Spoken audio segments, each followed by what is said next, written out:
Good morning. You are here on a very special day. Very special. We're starting with some music, and this gentleman, Damian Call, right? Darian Call. Okay, got it. Highly recommended by Dalton. He's excited to be here, and we'd love to have some music.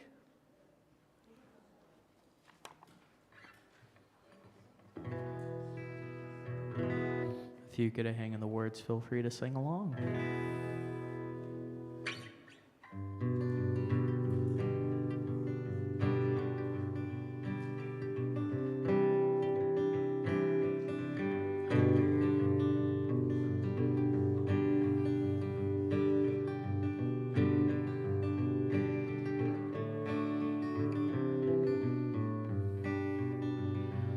Let it shine on me, let it shine on me.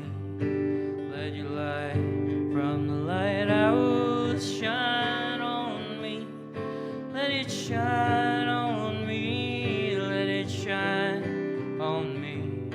Let your light from the lighthouse shine on me. My Lord has done just what he said. Let your light from the lighthouse shine on me. Oh, heal the sick and raise the dead. Let your light from the lighthouse shine on me. Let it shine on me. Let it shine on me. Let your light from the lighthouse shine on me. Let it shine on me. Let it shine on me. Let your light from the lighthouse shine on me. I know I've got my faith and I ain't ashamed. Let your light from the lighthouse shine on me. Oh, angels in heaven done wrote my name. Let your light from the lighthouse shine on me. Let it shine on me. Let it shine on me. Let your light from the lighthouse shine on me. Let it shine on me. Let it shine on me.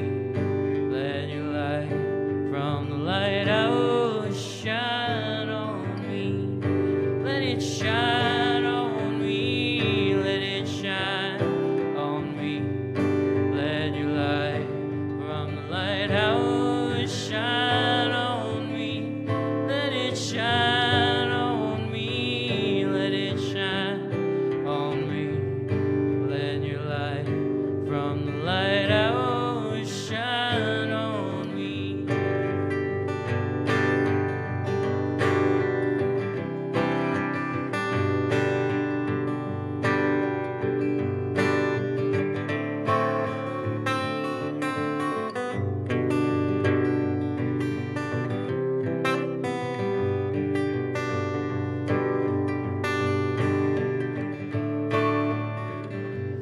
Oh, shine on me, let it shine on me.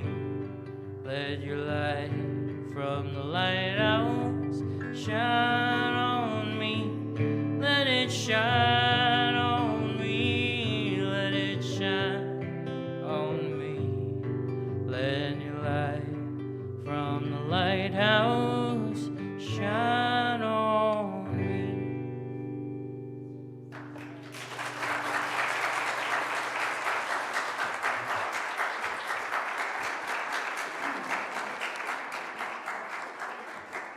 What a nice surprise. We're really glad you're here. That's great. That is great. Thank you, Dalton, for that recommendation. Well, my name is Reverend Dr. Mary Mitchell. I'm a staff minister here, and Reverend Sue Miller-Bourne is here. Sue, somewhere. She's our senior minister. Oh, right in the back. Hi. Usually she's speaking. And what we do is inspire and empower people to live spiritually fulfilling lives. And we're headed into the fall education program. You'll have a lot of new classes coming on, and a great way to not only beef up your spiritual practices, but also to make new friends. It's a really great time of year. So we're inviting the children up, and as they come up, we'll sing to them. But at the same time, Lindy is going to wave the camera around so we can turn around and wave to everybody in the world that's watching us today.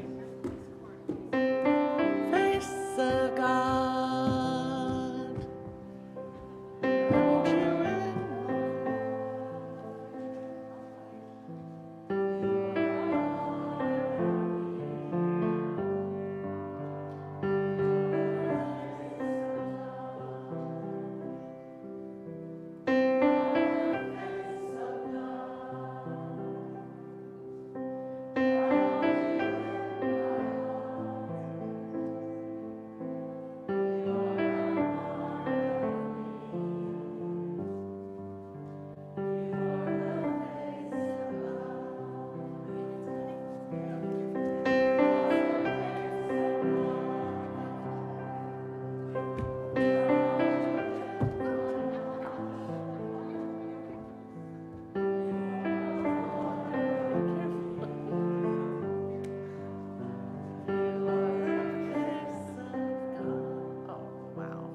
Good group this morning.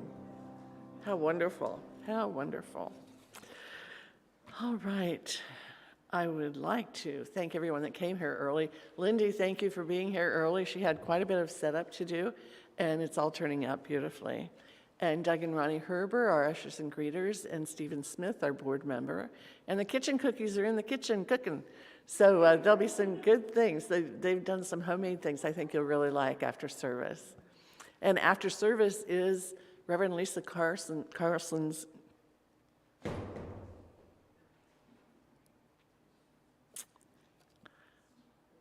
Reverend Lisa Carson. It's Carson, right? Carson, yes. Everybody adds an L. It's okay. Well, we have Darian, Dalton, and Damien, and I'm always getting those mixed up, you know. So something like Carson, how can you screw that up? Anyway, I can.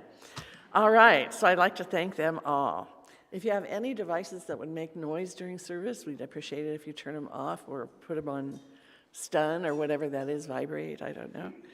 And if you're new with us today, we have a wonderful friendship packet we'd love to give you. If anyone is here new, want one, raise your hand and, all right. Oh, good, welcome.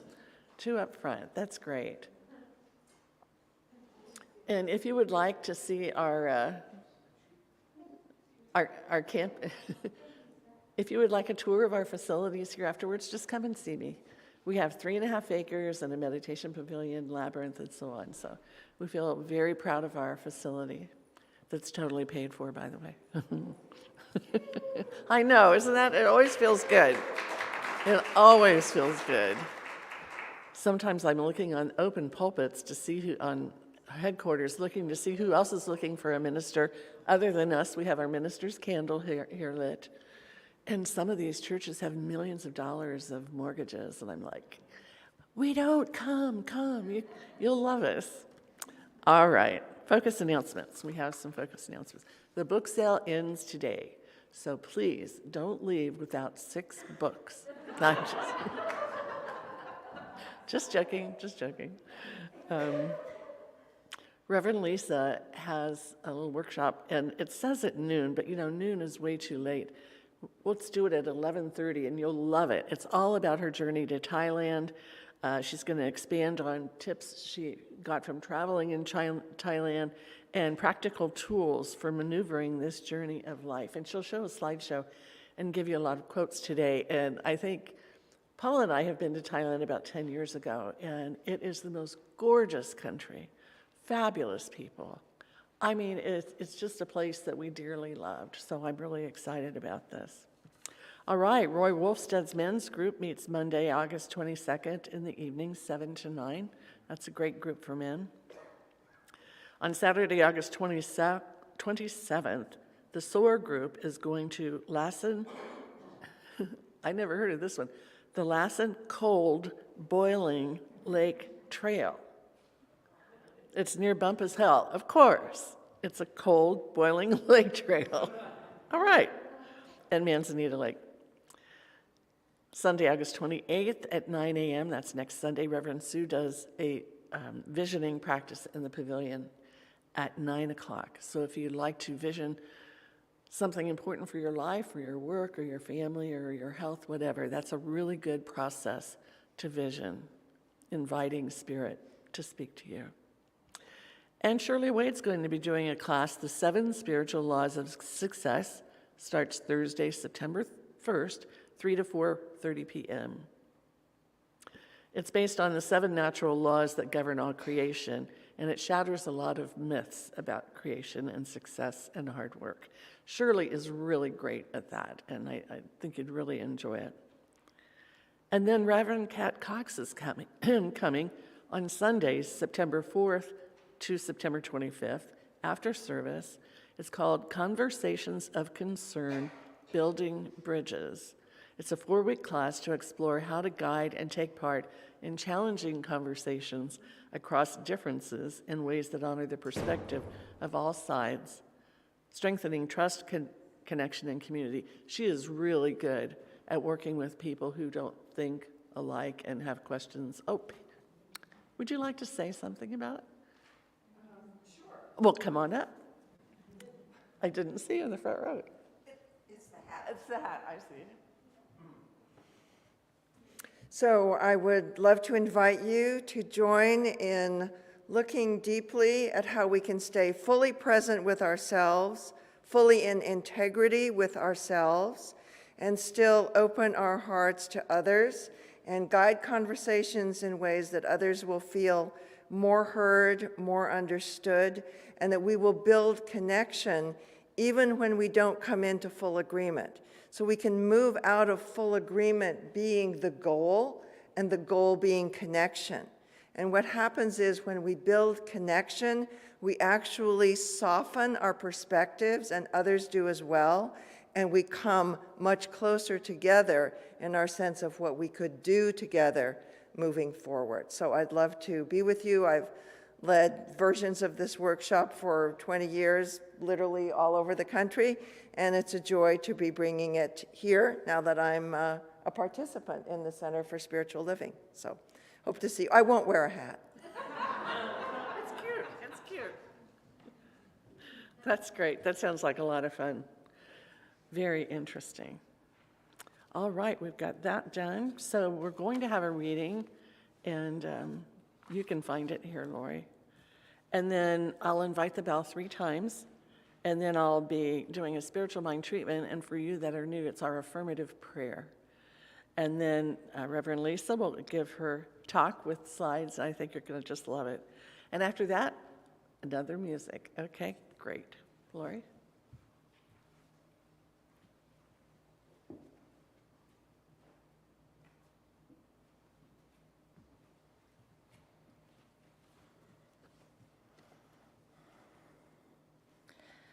This morning's reading comes from Daily Om, and it's titled, The Wisdom of the Wild. Allow yourself to be captivated and calmed by the energy of the wildlife that covers this earth.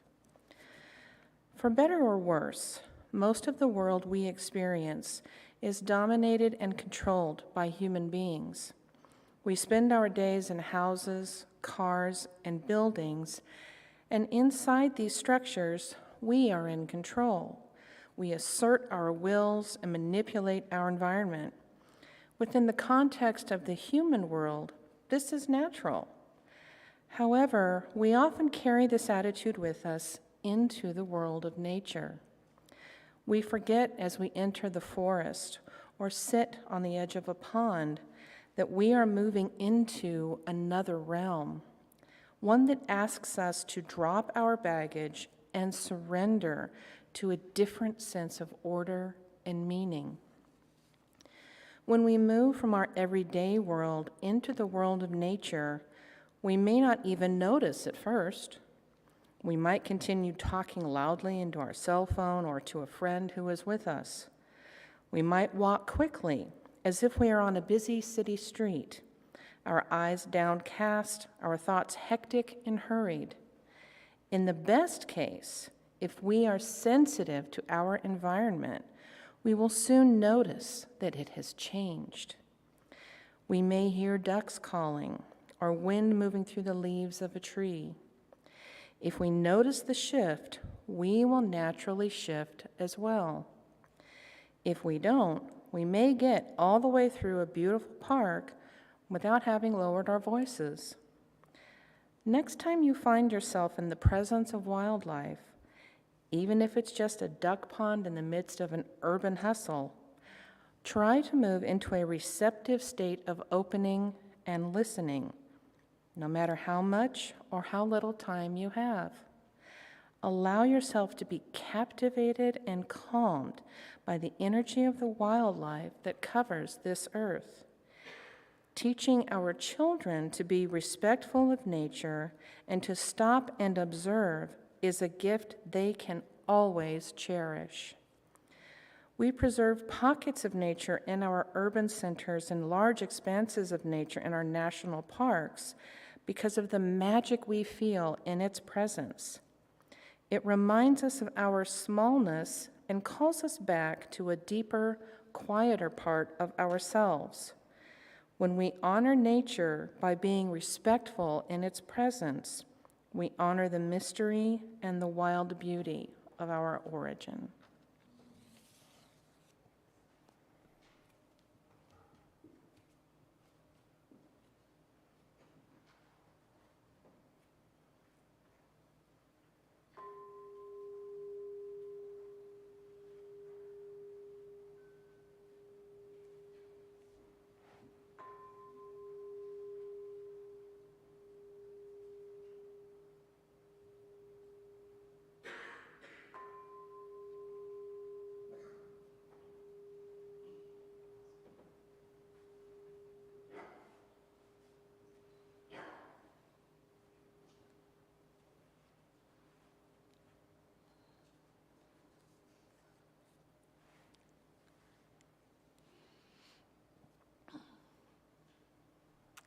We know that there really is only one infinite intelligence.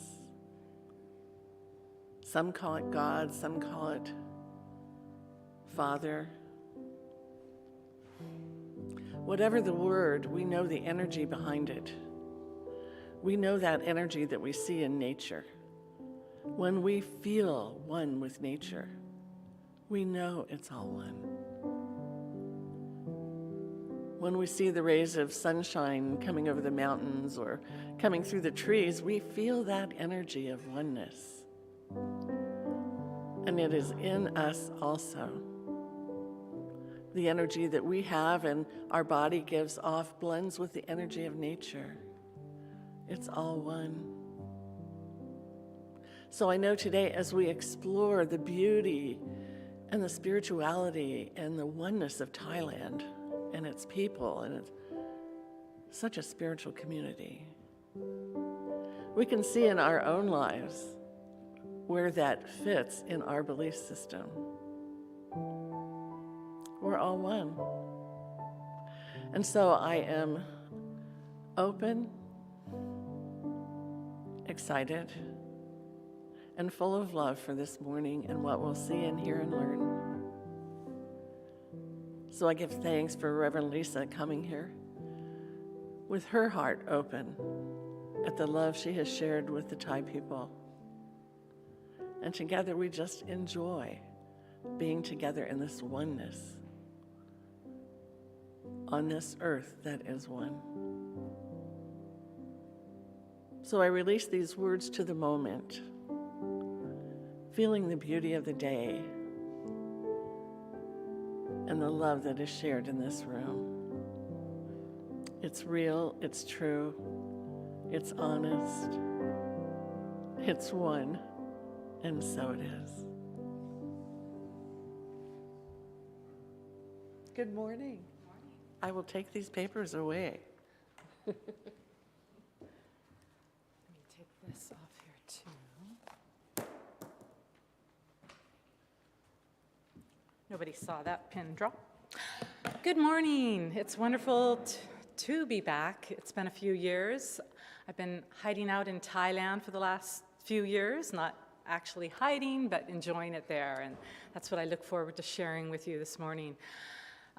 One person suggested I wear the traditional Thai outfit to come and give my talk, but I don't know if you've ever seen it, but it's like one long sheet-like material, and you have to wrap it and fold it just in the right way, or it comes undone and falls off. And I figured to spare everybody a clothing malfunction and the trauma of that, I would just do the tie-dye this morning, which is resurfacing in Thailand. Anyway, it is wonderful to be here to share this with you, and a couple little announcements ahead of time. I brought some little trinkets back from Thailand that are all a fundraiser for CSL Thailand, where I have been working. And I also helped manifest this book into being. It's called You Can Talk to God, and it's a spiritual mind treatment book for children, but it's also for adults. And so if you want to get better at spiritual mind treatment with beautiful illustrations, please see the back table after the service. And I do look forward to sharing the workshop with you, which is where we will go deeper on all the tips from Thailand that I will be presenting to you. So let's get started. I decided to call the talk With Love from Thailand, because it's difficult to not go to Thailand and not fall in love with it. How many of you have been to Thailand before? Ah, wonderful, okay. I'd love to hear your experiences afterwards. Oh, which reminds me, in 2024 of January, I will be leading a spiritual trip there as part of the Spirit Tours. We've delayed it a little bit from this January because there's, still Thailand's opening up again. And so it would be wonderful to have you sign up today, and then I could keep you informed of it later. Okay, enough of the announcements. And now, the first tip is we are all connected.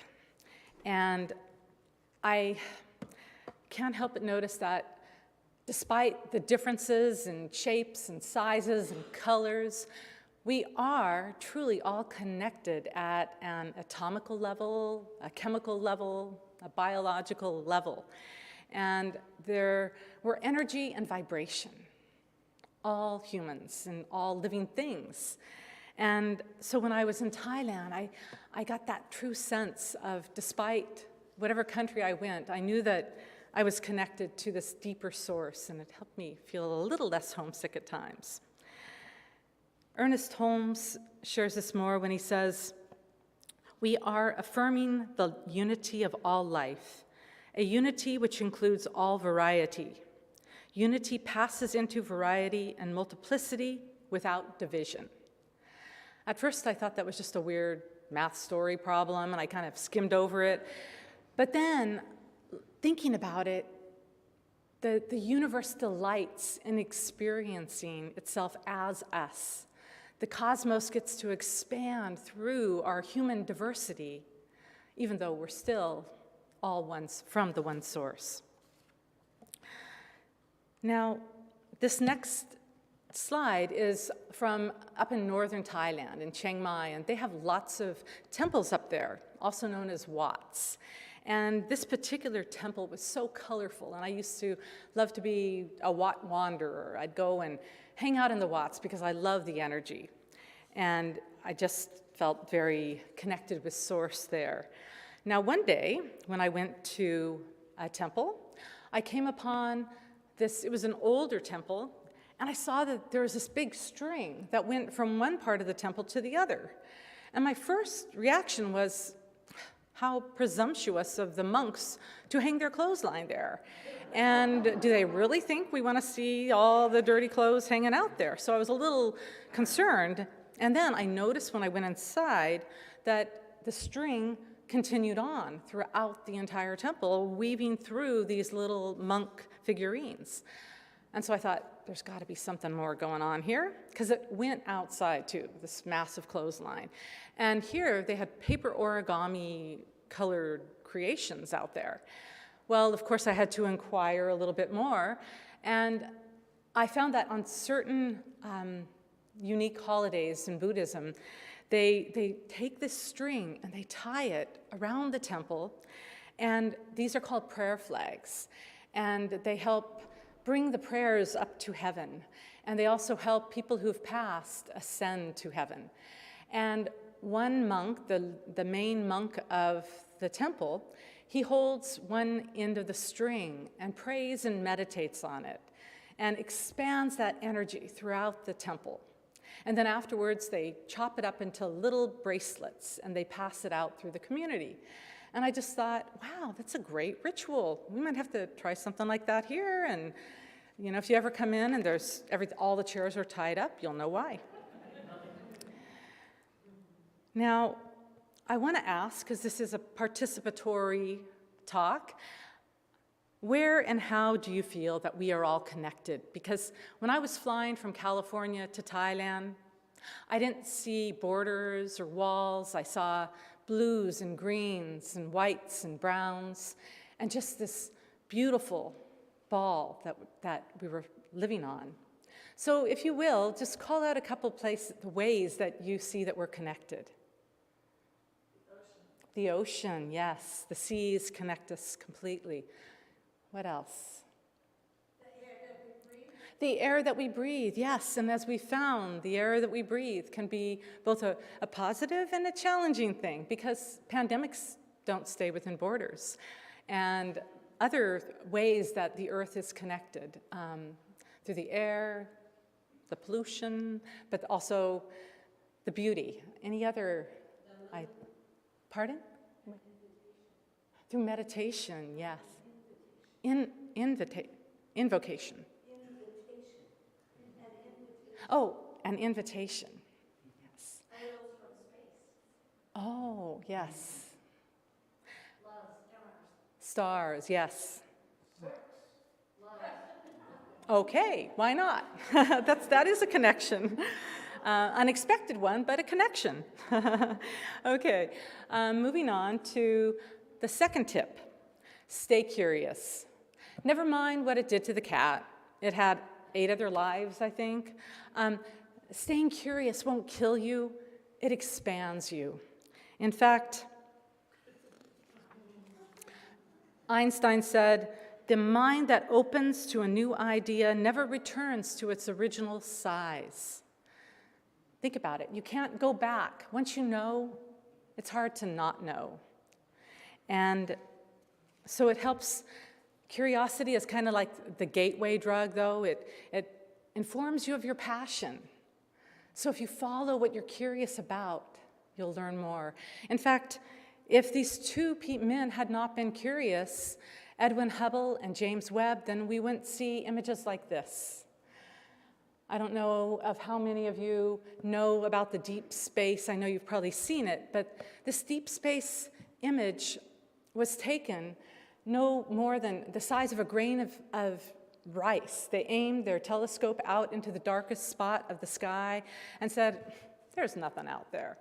But then the astronomers were a little curious, and they said, "Well, let's see." So they magnified in, and they found thousands of galaxies. And so that's why I love this image. It reminds us to pursue places that we wouldn't normally think that there's a lot going on. This little girl was curious about this exercise equipment. So she was trying to expand her body to a new idea of itself. I think that's what we do in treatment sometimes. We expand into the way of being that we want. She was actually pretty good at doing so. Curiosity about new foods. When I was in Thailand, I would have starved had I not followed through and pursued my curiosity about some things and tried them. And these are spring rolls with flowers on them. And I was a little leery at first, hoping whoever picked the flowers knew what they were doing. But I find that if you put peanut sauce on anything, it tastes delicious. I was also curious about learning how to do Thai dancing when the perfect 3-year-old appeared to show me how. I think the pigeons were much better students than I was. Now this If you stay curious, it invites you to go beyond your fears. This was a massive cave down in southern Thailand, and once we walked in, we couldn't even see the hand in front of our faces. But fortunately, we were with a guide who had a light, and he shone it around, and then we got to see this. Anybody have any idea what this is? A what? It's a stalactite, yes. But what image do you see? Being creative here. There's no wrong or right answer. Oh, well, there are. Space? A face? Yes. Can you see the face? In fact, we called it the alien, realizing that's where maybe they're hanging out all this time. And what about this next one? White elephants are very auspicious signs in Buddhism. And so I think this elephant was coming in to get out of the heat, although he had already melted a little bit. So what are you curious about? And can you move through your fears to discover more? Anybody want to call out something? What are you wanting to pursue and follow through on your curiosity now? Travel, maybe? Maybe learning a new hobby. Some people put off learning a musical instrument, and there's so much value in doing that. It can help the brain connect neurons, and so pursuing curiosities can not only reveal a passion, but perhaps a new way of being in the world and help heal you as well. Any last-minute curiosities you want to share? Okay. The third tip is replenish your soul in nature. This month's theme is about nature, and so I love the reading this morning. Anytime I start to feel a little low, I go out in nature. It tends to be this pure essence of spirit that I can so easily feel better by being in. Marie Davis says, "To walk in nature is to witness 1,000 miracles." There's probably even more than that. When you think about all the life forms, a caterpillar becoming a butterfly, what a miracle that is. Or an acorn becoming a giant oak. Nature is a mirror that reflects back to us who we are. So it could be reflecting back blue skies, beautiful green trees and mountains, or it could be reflecting back pollution and the garbage that we have around us. It's one of these honest feedback sources. Now this massive tree, I know it's hard to tell the size here, but it was like 30 or 40 feet tall, and it had these beautiful flowers that hung down at night, and it was up in northern Chiang Mai. It's called the Golden Shower Tree, and I'm not crazy about the name, but it had many healing properties to it, and so people would be able to get the right part of the tree and cure illnesses with it. So once again, nature can also be a gift, not only helping us feel better mentally by being in it, but physically as well. I don't know how you begin your mornings, but I would love to sit out and just watch the sunrise and see how it melted the clouds over the mountains and just start off my day visualizing with the help of the gorgeous environment around me with the sunrises. And so looking at nature in the morning, we are reminded that we have 24 hours of possibilities. In fact, if you're not feeling too good about the morning, just wait for the sunset. I would walk along the beach where I lived, and every evening just feel this deep sense of completion, that whatever I had gotten done was all that I needed to do for the day, and it was time to be at peace with it and just relax into it. Any other sunset fans out there? I'm sure you have yours here. Nature also reminds us that we can grow through the hard places, through the challenging times. I was on a longboat out on this reservoir, and we would see trees and bushes grow up from these cliffs, the side of the cliffs. It was amazing. Limestone cliffs gave birth to all this greenery. All it needed was a little bit of soil, a little bit of nourishment, and then it would take off and thrive. Think about that for your own life. Sometimes you just need a little bit of support, a little bit of nourishment, even though you're going through something very difficult and challenging at the time. Now, what's not to love about pink plumeria? I know that sometimes being out in nature, you don't have to find a reason for its existence, other than that it's there just to share beauty. So now I want to know, how do you replenish your soul? Where do you go around Redding? Because I lived here a long, long time ago. So if you will, just call out some places that you go to get that deeper sense of peace. Mount Lassen. Sundial Bridge. That is beautiful. I have been there.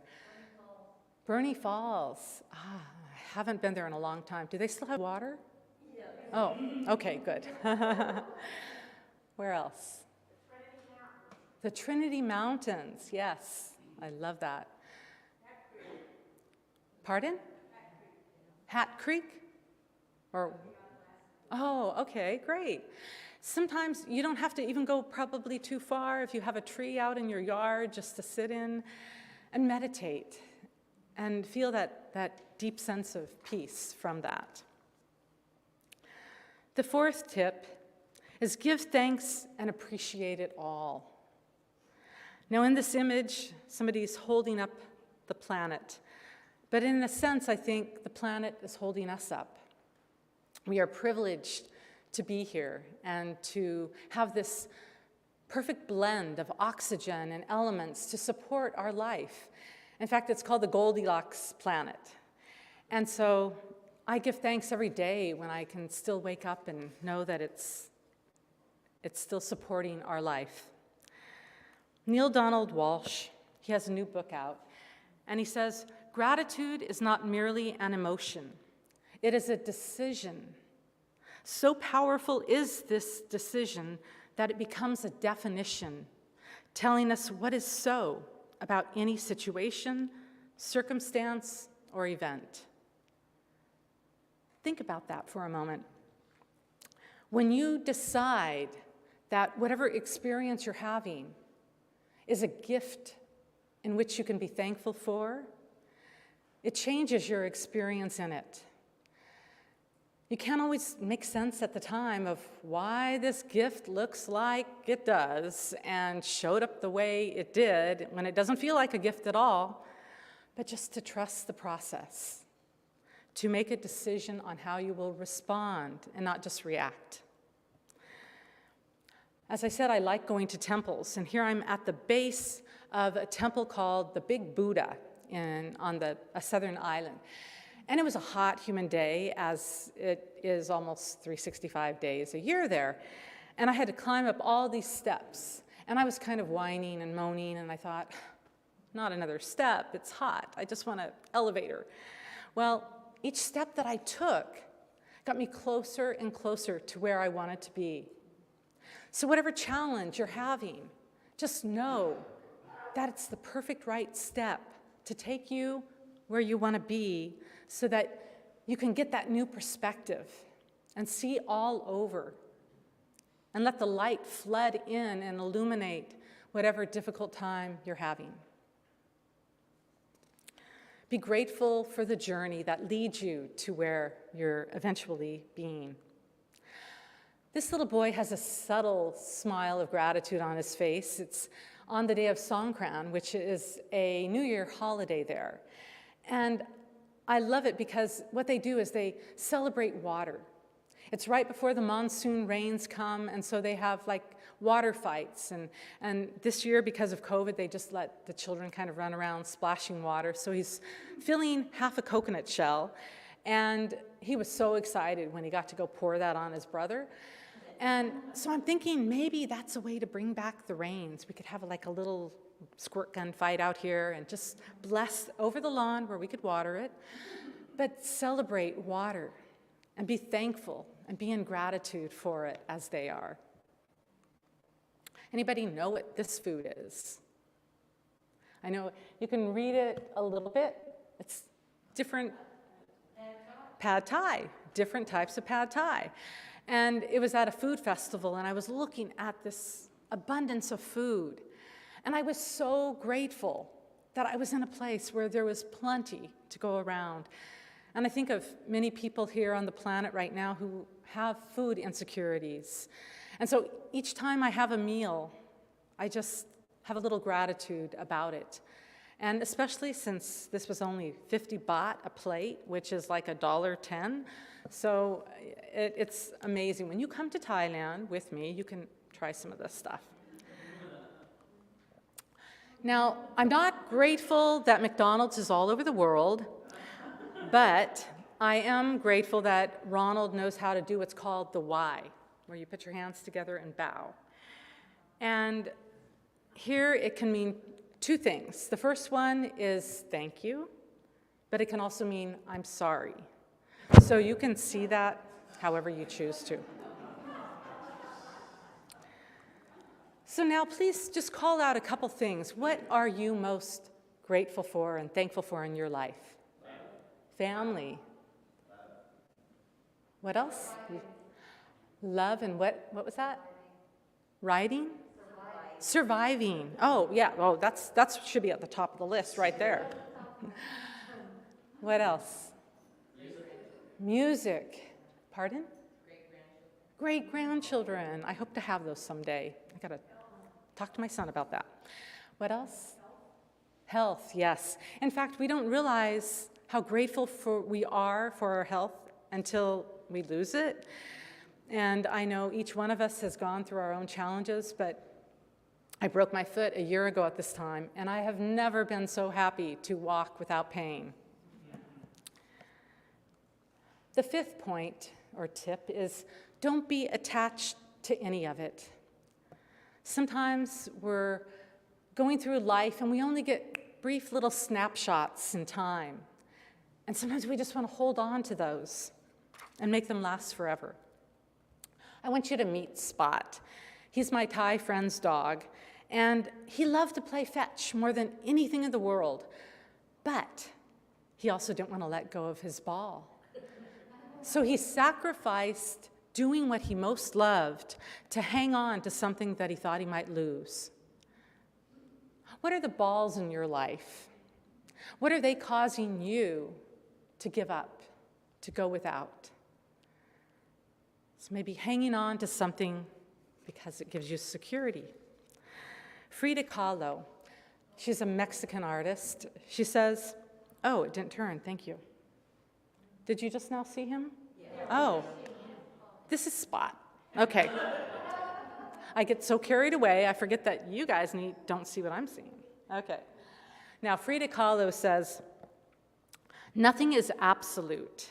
Everything moves, everything changes, everything revolves, everything flies and goes away. I don't know if you know much about her, but when she was a child, she was afflicted with polio. And then she went on and recovered and went to medical school. And while she was going to medical school, she was in a bus crash. And because of that, she had to give up her dreams of becoming a doctor. And she lay in bed for months. But instead of just hanging on to that old vision of who she was, she accepted her new gift, which was to be an artist. And she painted hundreds of paintings while she was laying in her bed. So the bicycle here is kind of like our life. We want to move forward, but we've anchored ourselves to something permanent, immovable, something holding us back. Maybe it's beliefs or fears, insecurities about the future. Whatever it is, it keeps us stuck. And like these boats, sometimes the transportation that brought you to a place won't let you move on or won't let you come back to where you need to be. In fact, the big boat had a tree growing up in it. I'm pretty sure it's not too seaworthy. So you have to know that sometimes you have to adopt a new form of transportation to move on in life, not rely on the past. I watched these children on the beach for about 20 minutes as they built their sandcastle. They were so proud of it. It had shells and sticks and feathers all creating this big castle. Well, as you can imagine, the tide eventually came in and they discovered the law of impermanence. Now, at first they were shocked, a little disappointed. They didn't think that wave was going to come up that high. But then, like children do, they got over it. I think we need to learn from children. Sometimes we'll just quickly hang on to that, looking for the sandcastle to still be in its original form. But we've forgotten that the sandcastle didn't really leave, it just changed form. It became one with the beach. So to accept the new forms that our life leads us to. So what attachments do you feel like you want to let go of? If you want, we can share it more in the workshop, but think about that. Think about what is calling you in your life to let it go. And to remember that the universe is abundant. If we miss our ship or what we thought was our only ship, another one comes in. And just like the sun sets, the sun rises again. There's a constancy about the universe. So while we're trying to hang on, we have to remember that God, Spirit, is always providing us more when we're allowing it. So being a teacher, I do a little review at the end. And the first one, we are all connected. So whether you're showing up as a golden Buddha, a bronze statue, or a skin-clad human, you have to remember that we're all connected by a golden or a string of hearts, visible or invisible, something that bonds us all in a place of love. Stay curious. It'll move you forward. Replenish your soul in nature or however you choose to. And give thanks for everything in your experience. And finally, let it go. And now, coming from the land of Buddha, I leave you with this quote by Buddha. In the end, only 3 things matter: how much you loved, how gently you lived, and how gracefully you let go of things not meant for you. Thank you so much for listening. Namaste.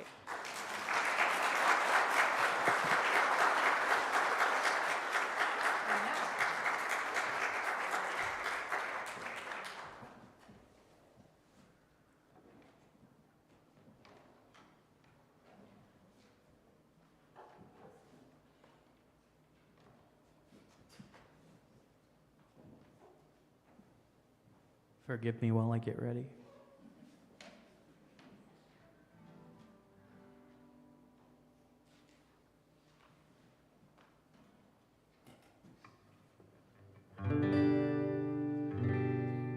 If you would like to sing with me, go ahead. The main line is glory, glory, hallelujah, since I've laid my burden down. So if you want to join in, you can. It'll ease my burden a little bit.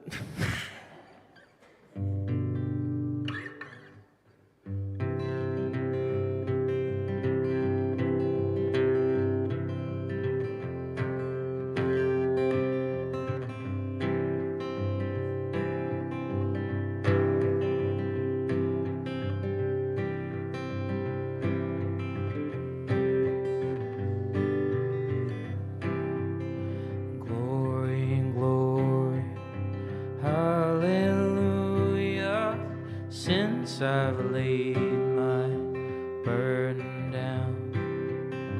Glory, glory, hallelujah.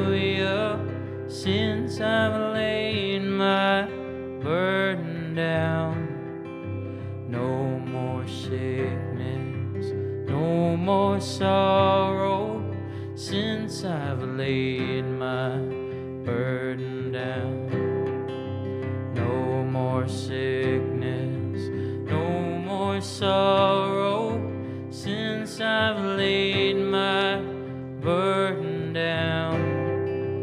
Glory, glory, hallelujah, since I've laid my burden down. Glory, glory, hallelujah, since I've laid my burden down. I'm going home to live in heaven, since I've laid my burden down. I'm going home to live in heaven, since I've laid my burden down.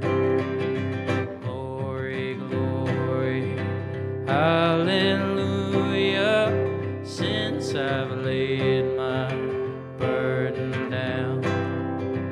Glory, glory, hallelujah, since I've laid my burden down. Glory, glory, hallelujah, since I've laid my burden down. Glory, glory, hallelujah, since I've laid my burden down.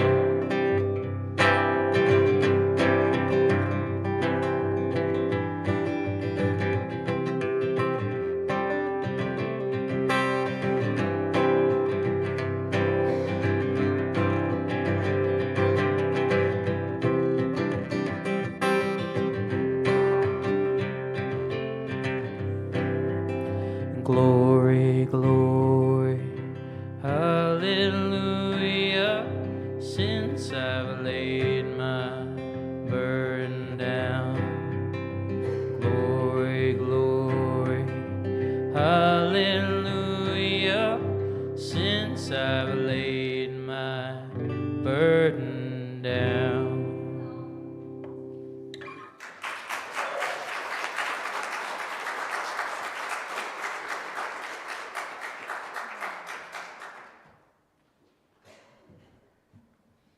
Thank you so much. That was great. That was really great. If the ushers would like to come forward. And while they do, I'll share my Thailand story. We arrived at the airport at 1 a.m, and this darling Thai lady approached us. She had a San Francisco Giants baseball cap on. And she said, "I'm a tour guide. Could I give you a tour while you're here?" And my husband said, "Absolutely." She was so fantastic. She planned out 2 weeks where we would stay, what we would do. But when she found out we were not married, she was horrified. So in the morning, 9 o'clock, she picks us up and she takes us to a temple. She buys some flowers. We go to the fountain and she marries us, water everywhere. And then she took us to this jewelry store that was twice as big as the sanctuary. And she said to my husband, "You buy her ring." I was thrilled. And I still have it. Oh my God, it was just precious. So I'm getting chills just thinking about how delightful Thailand is. All right, so let's get to the important part, which is our offering today. And let me share this with you. As we prepare to give our offering, our hearts are filled with love and appreciation, since what's offered here is for our spiritual well-being. We're filled with gratitude, knowing that life stays in balance, for as I give, I receive.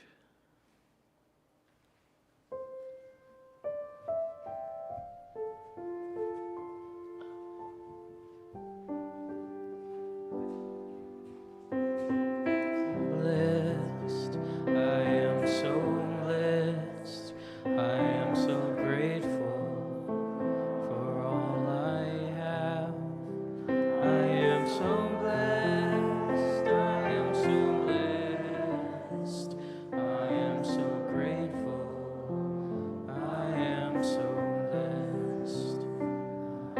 so blessed. I am so blessed.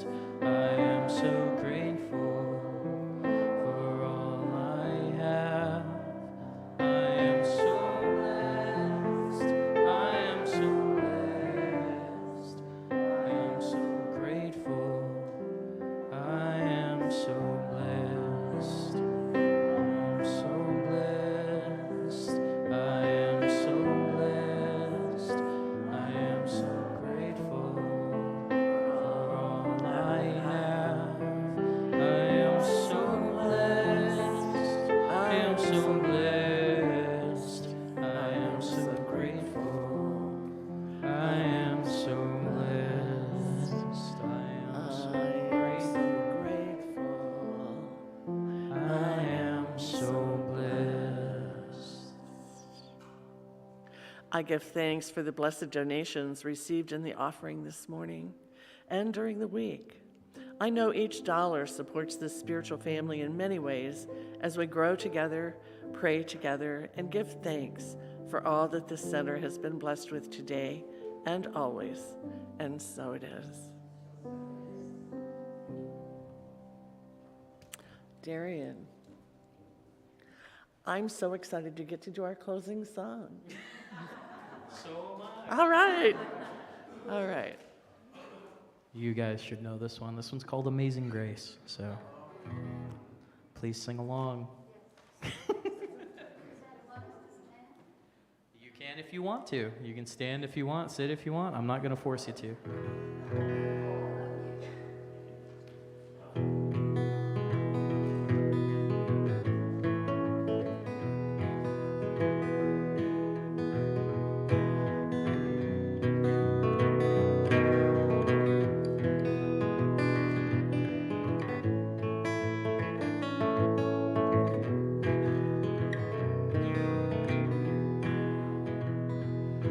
Oh, amazing grace, how sweet the sound that saved a wretch like me. Oh, I once was lost, but now I'm found. Was blind, but now I see. 'Twas grace that taught my heart to fear, and grace my fears relieved. Oh, how precious did that grace appear, the hour I first believed. Amazing grace again. Amazing grace, how sweet the sound that saved a wretch like me. Oh, I once was lost, but now I'm found. Was blind, but now I see. Through many dangers, toils, and snares, we've already come. 'Twas grace that brought us safe thus far, and grace will lead us home. Amazing grace.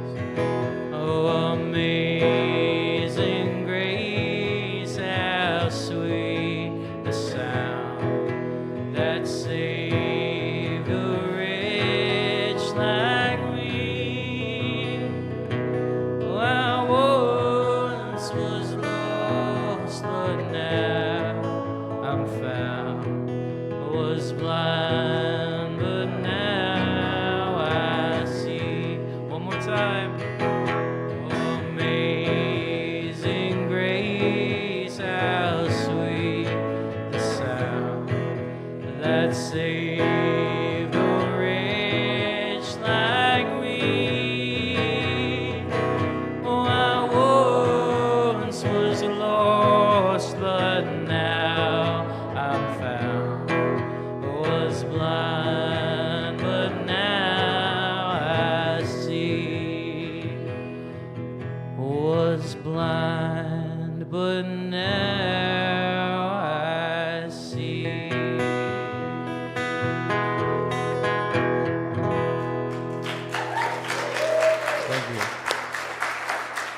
wasn't that fun?